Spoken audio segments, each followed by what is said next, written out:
There are no shortcuts, guys. Please understand. You want material success, you want spiritual success, you want good relationships. There are no shortcuts to relationships.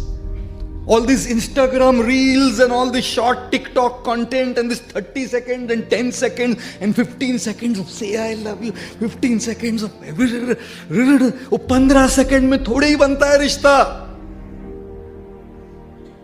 It's a process. Success in your work comes by manthan. Success in your spiritual life comes by manthan. Success in your relationships comes by manthan. There are no shortcuts to fitness. There are no shortcuts to spirituality. There are no shortcuts to relationships. And anybody wants to take shortcuts?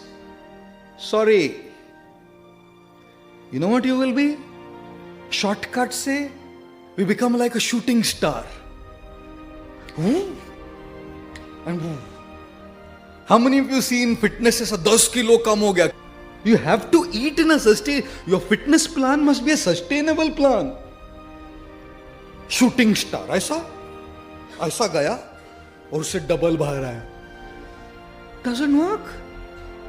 We don't want to be shooting stars, we want to be the pole star. Pole star remains there and inspires many to take that journey in their lives. Our journey from Manthan is from moving from a shooting star to a pole star. We don't care that much about ability. We care more about stability. Shooting star is about ability. Pole star is about stability. And that's a process.